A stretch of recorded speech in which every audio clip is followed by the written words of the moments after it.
Mata upu se furufitu, wo whaalea o ngā ina le pule ai tofele usai. Ona whaiane leo ai tofele ia Apisaloma. So o filifili ia tangata se fulu afe ma whelua, matula iatu, matuli lo ia tā vita i le pōna nei. Ona o wo atu le ia te ia, manu o vai ma le lava o ia, ma ufa matau ia te ia. Ona soso lai leo le nu uma wa ia te ia. Ona ufa sia lea na o le tupu lava. Ona ufa afu isia mai leo le nu uma ia te oe. O le tangata o lo e sa ilia, e peisea i wa foi mo mai ai. O le nu uma e file mu i la tau. Wa tonu lava le upu le manatu Apisaloma, ma manatu toe ina uma o Israelu. Wa faiane Apisaloma. Se i wala au fo ia usai le auraki. Tātou te whaalongolongo pe se asa na whetalainga. O nā luane le usa ia Apisaloma. O whai mai Apisaloma ia te ia o whapea. O whapea mai le whetalainga ai tofele. Pe tātou te whaia ea lana mea. Ale ai. Whetalai mai ia oe. O whai atu usa ia Apisaloma. E lele le pule na pule ai tofele i le nei mea. O whai atu fo i usai. Wa e sila fia lava lo ta mama o na tangata. O toa i latou. O lo ti ngao latou loto. Pe yo le urosa i le vau. Wa aveala na tolo ai. O lo ta ma fo yo le tangata tau o ia. E le moe o ia whaatasi malinu. Whaauta. O lo olafi nei o ia i se tasi lua. Po se tasi mea. Ao ina fasia ni o lantou i le amatanga. Ona whapea ne ai leo i lantou o e whaalongo i le tala. Ua tō le fasi o le nu ua muli muli a Apisaloma. O le tangata malo si foi.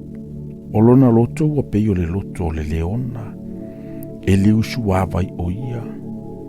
A wawu i loa Israelu uma. O le toa lava lo ta maa. Tangata malo lo si foi i lantou o lo o ia te ia. O le nei. O lo nei manatu. Ia matua whaapotopoto ina ia te o Israelu umalawa. E pau mai tanu, e pau mai Peresepa. E peio leone o le sami o na tuatele.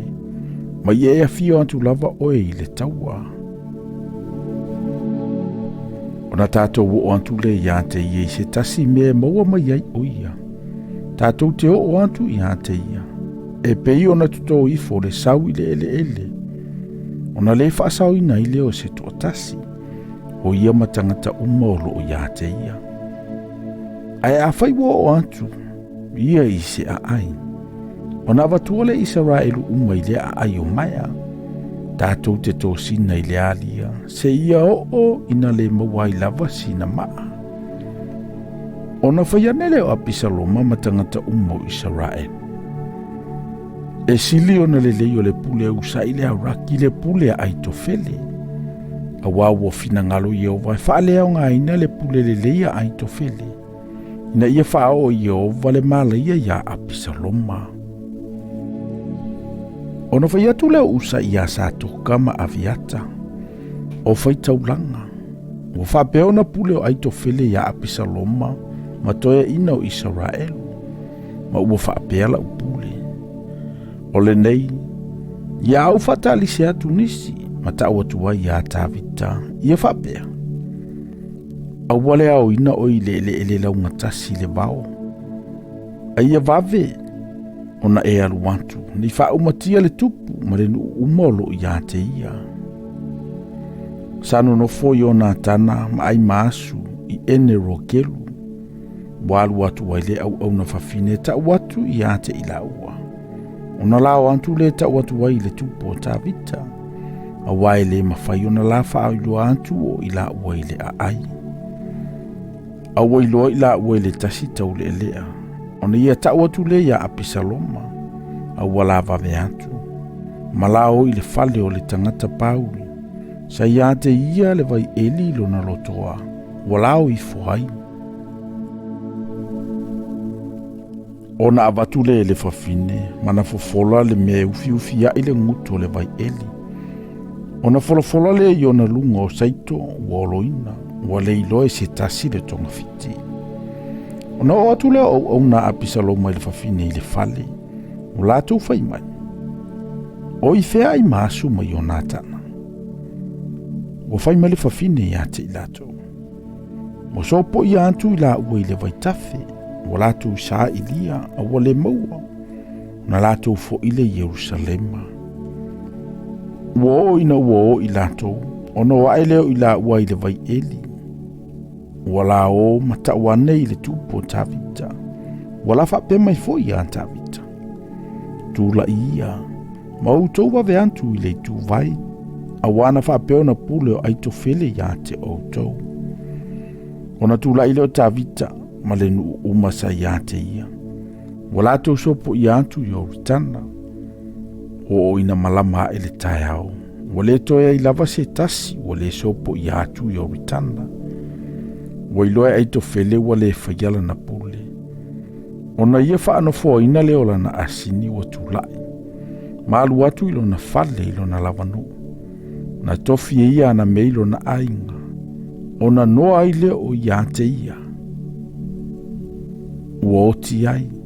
Ona tanwa ile o ia ile tunga mauolo na tamaa.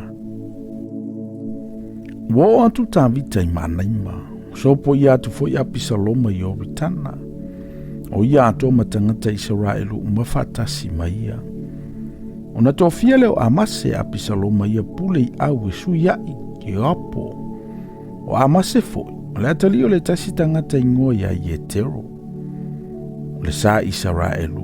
O le na aluantu ia apikaile le afafine o na asa. Le uso se ruia. Le tinao i apo. Watola wapi Israelu ma apisaloma ile nu o kiliata. Wo atu tavita imana ima. O na avatu le sopile atali o na asa. Mai rapa. O le aia le whanaunga amoni. Ma makiua le antali o Samuelu. Mai lota para. Ma pasili le kiliata. Mai rokeli. O moenga. Maipu o mea. Ma saito. Ma karite. Ma falawa. Ma saito tunu. Mafua fue, ma atasema, makari te tunu, ma meli, masuasusu toa, ma mamboe, masuasusu maa au pofi. Na au maia maantavita marenua iate ia, lato te ai, awana lato fapeane, wafia ai le nu, ma ua vai, ma fia inu ile vao.